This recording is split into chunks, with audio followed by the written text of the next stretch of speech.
अस्सलाम वालेकुम students, how are you all doing? I hope you all are doing fine. आज हम पढ़ने जा रहे हैं topic Lewis acid and base. हमने पढ़ा Arrhenius acid and base concept, फिर Bronsted acid and base concept. आज हम पढ़ने जा रहे हैं topic Lewis acid and base concept.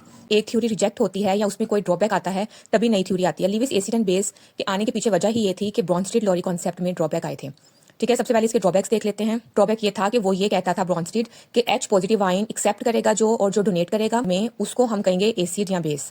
लेकिन इसमें से कुछ ऑर्गेनिक कंपाउंड्स ऐसे हैं जिनकी एसिडिक और बेसिक नेचर है, लेकिन ब्रॉन्स्टेड का ये कॉन्सेप्ट इन कंपाउंड्स को एक्सप्लेन नहीं कर पा रहा था। दूसरा ये था ड्रॉबैक कि ये एम्फोटेरिक गैशियस मॉलिक्यूल को एक्सप्लेन नहीं कर पा रहा था। एसिड कहता है कोई भी एटम, आयन या मॉलिक्यूल जिसके पास पॉजिटिव चार्ज है, जो इलेक्ट्रॉन पेयर को एक्सेप्ट कर सकता है, वो होगा लीविस एसिड।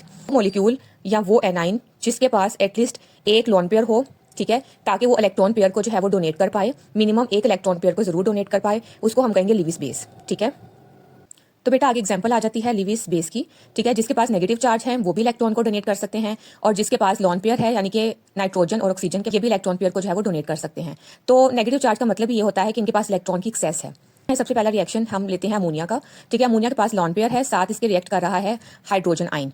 अब लीविस बेस हमेशा डोनेट करेगा, लीविस एसिड हमेशा एक्सेप्ट करेगा। ठीक है, हमने पढ़ा है कि लीविस एसिड वो होता है जिसके पास पॉजिटिव चार्ज हो यानी कि डेफिशिएंट। अमोनिया के पास जो है वो लॉन पेयर है यानी कि इसके पास इलेक्ट्रॉन की एक्सेस है, पेयर जो है वो डोनेट करेगा H पॉजिटिव को, इसके मिलके NH4 पॉजिटिव बना देंगे। ठीक है, सेकंड एग्जांपल देख लेते हैं वाटर और हाइड्रोक्लोरिक एसिड की, जिनके पास दो लॉन पेयर होते हैं। ठीक है, HCl के केस में अगर हम इन दोनों को सेपरेट करें तो ये Cl नेगेटिव होगा, ये H पॉजिटिव होगा, यानी कि H जो है वो ले सकता है इलेक्ट्रॉन पेयर को। ऑक्सीजन ने अपना इलेक्ट्रॉन पेयर हाइड्रोजन को दिया, ये H जो है वो जाके ऑक्सीजन के साथ मिल गया और हो गया।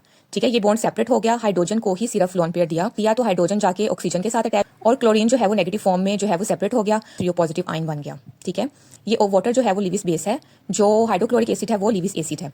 ठीक है, ये बेटा आप लोग ऑर्गेनिक कंपाउंड में डिटेल से पढ़ेंगे कि लॉन पेयर जो भी एटम किसी एटम को देता है, ठीक है, वो एटम जाके उस लॉन पेयर की जगह पे अटैच हो जाता है। ठीक है, यहाँ पे लॉन पेयर हाइड्रोजन को दिया गया, हाइड्रोजन इसके साथ से सेपरेट हुआ, जाके ऑक्सीजन पे लॉन पेयर की जगह पे लग गया, ऑक्सीजन के पास एक ही लॉन पेयर बाकी रह गया, हाइड्रोजन आके इसके साथ अटैच हो गया और इसके पास जो है वो डेफिशिएंसी आ गई, और ये Cl नेगेटिव की फॉर्म में क्लोरीन जो है वो सेपरेट हो गया। लीविस एसिड के इस कॉन्सेप्ट की वजह से बहुत सारे ऑर्गेनिक कंपाउंड्स जो ब्रॉन्स्टेड लॉरी कॉन्सेप्ट एक्सप्लेन नहीं कर पा रहा था वो एक्सप्लेन हो गई। ठीक है, तो ये लीविस एसिड और बेस का कॉन्सेप्ट था। आई होप आपको आज का लेक्चर अच्छे से समझ आ गया होगा। आपको कोई भी कंफ्यूजन है आप कमेंट सेक्शन में जरूर मुझसे पूछ सकते हैं। Thank you so much for your time. Allah Hafiz.